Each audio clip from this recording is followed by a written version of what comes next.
வாழ்க்கைக்கான வார்த்தை என்ற இந்த வலை ஒளிபரப்பிற்கு உங்களை வரவேற்கிறோம். இது ஆதியாகமம் முதல் வெளிப்படுத்துதல் வரை முழு வேதாகமத்தையும் உள்ளடக்கிய ஒரு தினசரி தியானமாகும். யாத்ராகமம் 31 அதிகாரத்தில் கர்த்தர் மோசேயிடம் யூதாவின் கோத்திரத்தில் ஊருடைய மகனான ஊரியின் குமாரன் பெசலேயலை கர்த்தருடைய ஆசரிப்பு கூடாரத்தை செய்யும்படியாக தெரிந்தெடுத்ததாக சொல்லுகின்றார். 3ஆம் வசனத்திலிருந்து 5ஆம் வசனம் உள்ள பகுதியை நாம் வாசிக்கும்போது, வினோதமான வேலைகளை அவன் யோசித்து செய்கிறதற்கும், பொன்னிலும் வெள்ளியிலும் வெண்கலத்திலும் வேலை செய்கிறதற்கும், இரத்தனங்களை முத்திரை வெட்டாக வெட்டி பதிக்கிறதற்கும், மரத்தில் சித்திர வேலைகளை செய்கிறதற்கும் மற்றும் சகலவித வேலைகளையும் யூகித்து செய்கிறதற்கும் வேண்டிய ஞானமும் புத்தியும் அறிவும் அவனுக்கு உண்டாக அவனை தேவாவியினால் நிரப்பினேன் என்று சொல்லப்பட்டிருக்கின்றது. 6ஆம் வசனத்தில் பெசலேயலுடைய உடன் வேலையாள் மற்றும் மற்ற வேலையாட்களை குறித்தும் எழுதப்பட்டிருக்கின்றது. 6ஆம் வசனத்தில் மேலும் தான் கோத்திரத்திலுள்ள அகிசாமாகின் குமாரனாகிய அகோலியாபையும் அவனோடைய துணையாக கூட்டினதுமன்றி ஞான இருதயமுள்ள யாவருடைய இருதயத்திலும் ஞானத்தை அருளினேன்.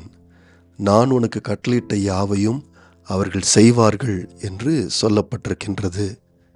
நண்பர்களே, ஆண்டவர் எதையாகிலும் ஒன்றை செய்ய முற்படும்போது அவர் அதற்கான மக்களை தெரிந்தெடுக்கின்றார், அவர்களுக்கு தேவையான திறமைகளையும் கொடுக்கின்றார். ஆகவே இது ஏதோ பெசலேயலோ அல்லது அவனுடைய கூட்டாளிகளை பற்றிதான விஷயம் அல்ல. அவர்கள் ஏதோ தாங்களாகவே பெரியவர்கள் அல்ல.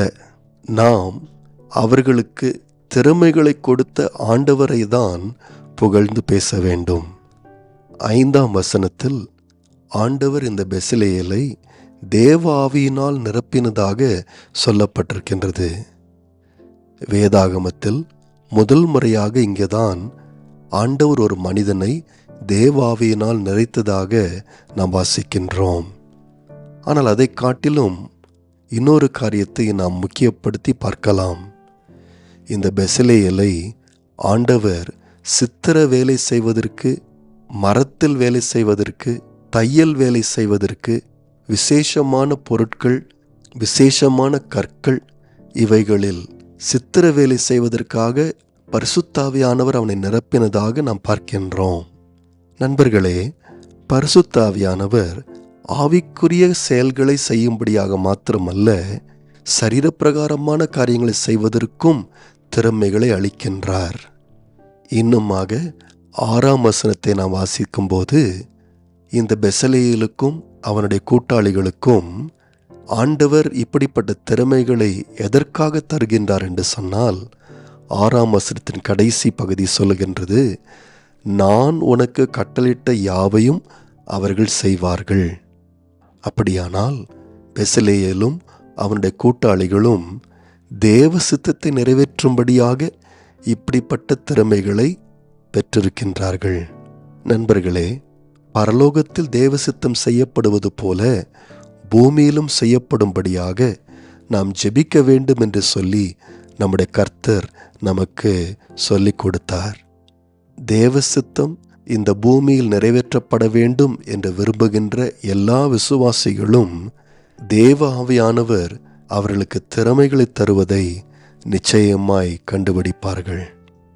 ஆசரிப்பு கூடாரத்தின் வேலையாட்களை குறித்து ஆண்டவர் பேசின பின்பு இந்த அதிகாரத்தில் 12ஆம் வசனத்திலிருந்து 18ஆம் வசனம் வரைக்கும் உள்ள பகுதியில் ஆண்டவர் இந்த இஸ்ரவேலின் வேலையாட்கள் கட்டாயமாக ஓய்வு நாள் கட்டளையை பின்பற்ற வேண்டும் என்று சொல்லுகின்றார். 14ஆம் வசனத்தில் வாசிக்கின்றோம், ஆகையால் ஓய்வு நாளை ஆசரிப்பீர்களாக, அது உங்களுக்கு பரிசுத்தமானது என்று பார்க்கின்றோம்.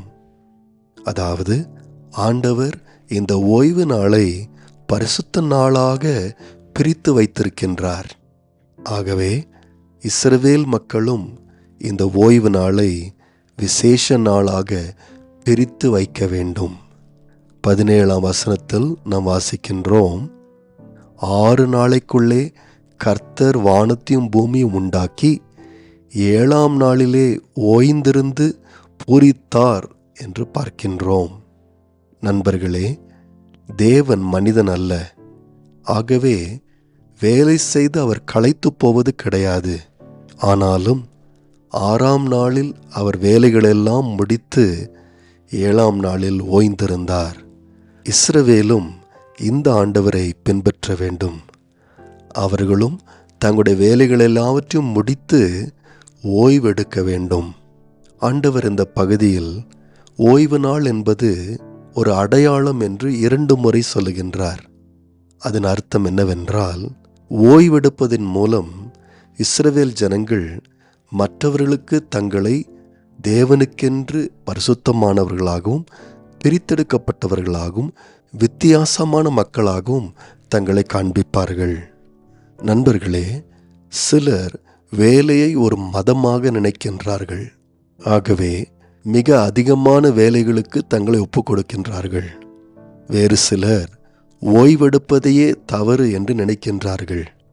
அதிகப்படியாக வேலை செய்து எப்போதும் ஏதோ ஒரு அலுவலோடு இருப்பதை சிலர் பெருமையாக நினைக்கின்றார்கள். ஆனால் விசுவாசிகளோ தங்களுடைய கடின உழைப்பின் மேல் அவ்வளவு நம்பிக்கை வைப்பது கிடையாது.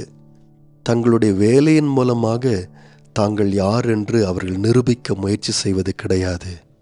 முடிவில்லாத வேலையில் தாங்கள் பெருமை அடைவது கிடையாது.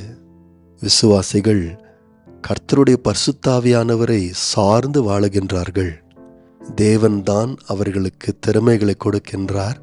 அவர்களுடைய கையின் பிரயாசங்களை தேவன் ஆசீர்வதிப்பார் என்று விசுவாசிக்கின்றார்கள். ஆகவே எதை விட வேண்டுமோ அதை விடுகின்றார்கள். தேவையான அளவு நல்ல ஓய்வெடுக்கின்றார்கள். கர்த்தர் முடிவை பார்த்து கொள்வார் என்று விசுவாசிக்கின்றார்கள். நேயர்களே, இந்நிகழ்ச்சியை கேட்டதற்காய் நன்றி. மீண்டும் ஒரு புதிய அத்தியாயத்துடன் வாழ்க்கைக்கான வார்த்தையில் நாளை சந்திப்போம்.